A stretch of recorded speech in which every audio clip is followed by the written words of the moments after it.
Somebody!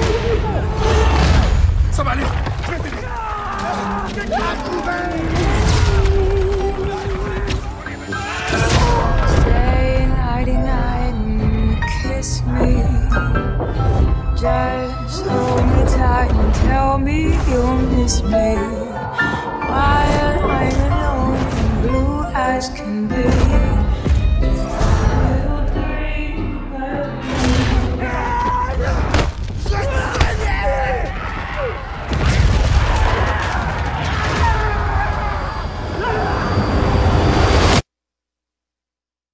Here we are, back in the chaotic world of Battlefield 1, guys. I've actually been in it for a while, to be honest. I got the early enlister version a couple days back, and I've been playing it a while, but most of those days have been spent on mainly just the campaign. I was really excited for the campaign.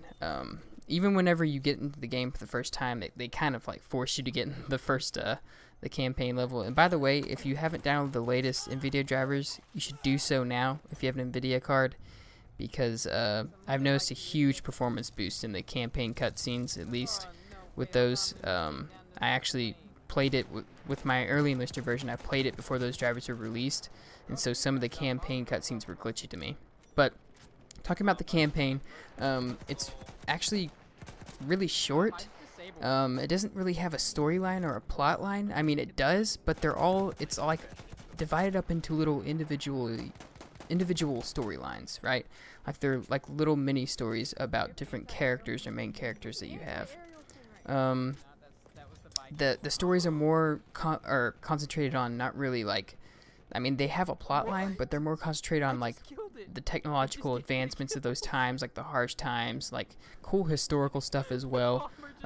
What I found like especially interesting was the war pigeons and stuff like that. And there's such a really beautiful part of the game where you actually play as a war pigeon sending a message, and it makes you reflect on like what people had to go through, because you get to control this pigeon and it flies over this huge battlefield of people fighting and like screaming and explosions, and it's just you up there in the calm just looking down on all of it. They did a really good job with all of this, all the game details and stuff like that. But yeah, the campaign is really good. In my opinion, I think it was worth $60 just because of how good it was. It's not a super long campaign though, so don't walk into buying Battlefield 1 and thinking that it's going to have a really long campaign.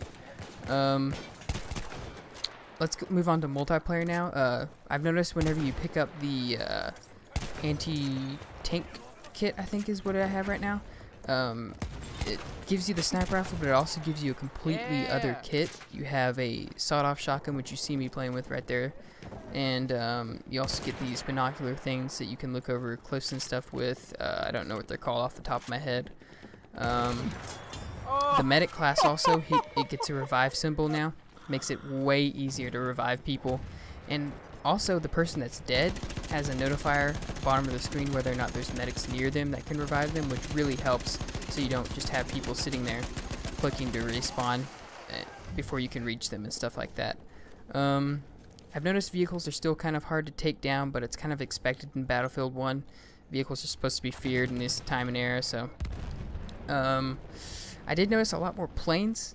I don't know if it's just me having really good planes or plane players on both sides or what, but I've noticed a lot of planes up in the skies, and I've been killed by a lot more planes, to be honest, lately too.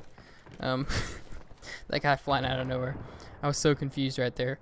Has been a lot of cheaters as well. But it really wasn't a big deal because their anti-cheat system kind of made them non-existent. So, alright guys, this has been my review for Battlefield 1, and I would definitely recommend picking up the game. Oh no. I hope you guys enjoyed the video, and I'll see you next one.